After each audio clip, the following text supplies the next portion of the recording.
Thanks.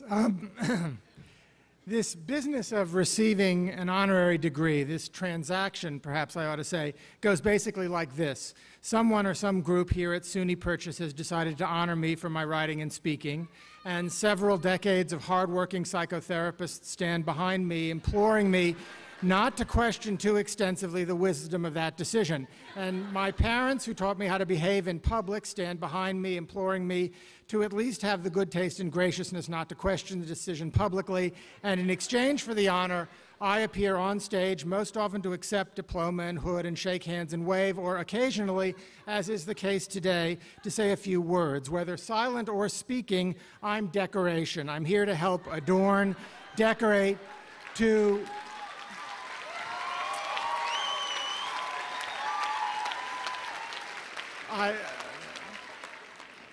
I'm only supposed to talk for 5 minutes, and I wrote too much, so don't interrupt. I'm decoration. I'm here to help adorn, decorate, make more festive this most festive occasion. I love participating in commencements because, well, I'm a pretty depressed person. I read the newspaper every day, and so of course I'm depressed. Who isn't depressed nowadays?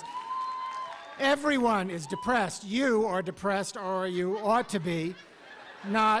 Not today, of course, when you are celebrating, but usually you're depressed. Your pet dog or your pet cat has probably gotten a contact depression just sitting next to you while you read the newspaper. I'm depressed, and most of the time when I'm not in rehearsal or, you know, as we say in Hollywood, taking a meeting or doing lunch, I have to sit alone with myself, all alone. Look, we scared the baby. All alone with myself.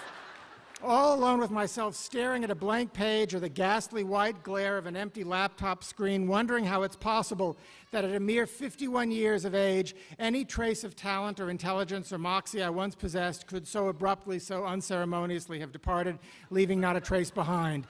Depressed and lonely, I attend graduations looking to mooch off the day's celebratory spirits. The bright, sexy, seductive promise of a future of change, novelty, discovery, progress. Even on a rainy day like today, the radiance attendant upon real accomplishment, the Bacchic non-Euclidean ecstasy of liberation, joy, in other words, sheer, lovely human joy rises up from you to turn storm clouds and rainfall into rococo chariots transporting divinity and the promise of pennies from heaven. I come to mooch off your joy, not to dampen it. The price of my admission, since I haven't done the work you've had to do to be here, is that I must speak to you. That's the deal. That's how I get in at the banquet table of your joy. It's sometimes a complicated deal, a hard assignment. I began speaking at commencements in the mid-1990s during the Clinton interruption of the Reagan counter-revolution, and I have continued speaking at commencements at shorter and greater lengths throughout the resumption of the Reagan era through these past 8 years, these long, long, long, long years of an administration whose every action outflanks one's wildest satirical impulses and surpasses even the most hyperbolically alarmist imagination. I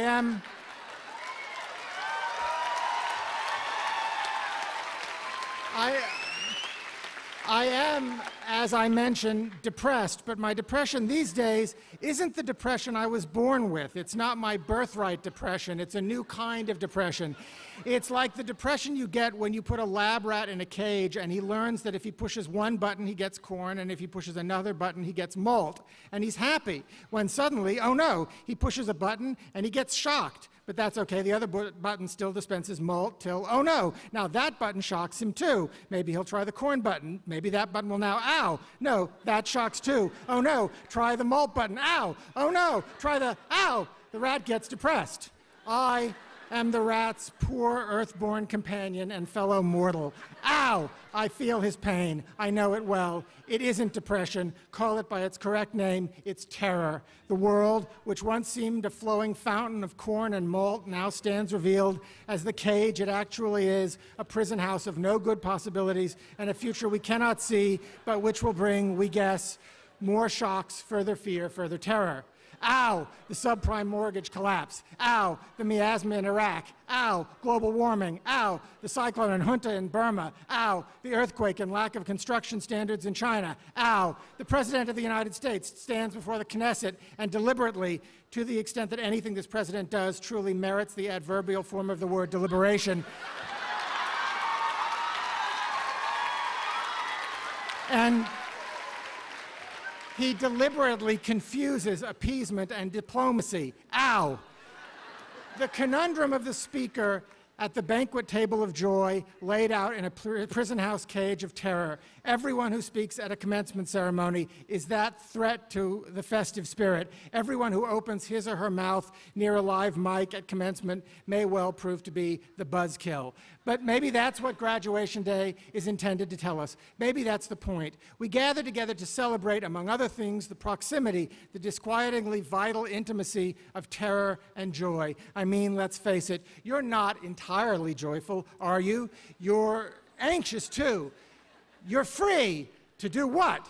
The future awaits, but what will it bring? Are those gray skies outside a canopy concealing a delightful surprise or a portent of disaster?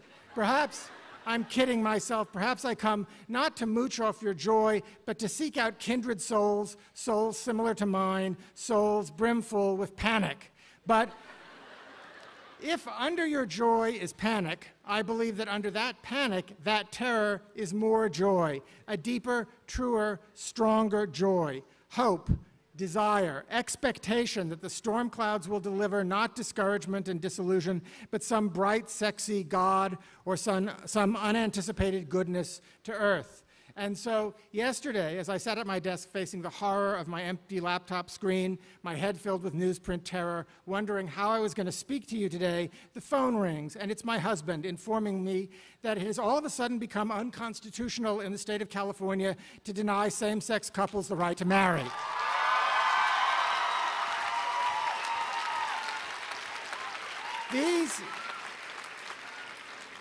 These glad tidings are followed by the fear that homophobes in the fall will manage to adulterate the California state constitution's beautiful echo of the simple moral majesty of the 14th Amendment of the U.S. Constitution's promise, equal treatment under the law. That fear is followed by hope, the recollection that a likely heavy, big D Democratic turnout, far greater in number than Republican turnout in the primaries, favors a defeat of the homophobes' plans in November, followed by the depressing news that neither candidate for the Democratic nomination is going to openly disavow the separate but equal treatment implicit in any exclusion of LGBT citizens from legally sanctioned marriage, followed by the news that Governor Schwarzenegger, a Republican sort of, won't support the homophobes, and so on. My point is, joy and terror follow fast upon the heels of one another, and this is how the world sets spinning. And the trick is not to give up pushing those buttons. Don't be afraid to push buttons. Don't even be afraid of pushing other people's buttons. Don't give up hoping, hungering for corn or malt. And if neither corn nor malt, but only nasty electrical shocks are forthcoming, start to look around you. Start to fight for a way to get out of the cage. So,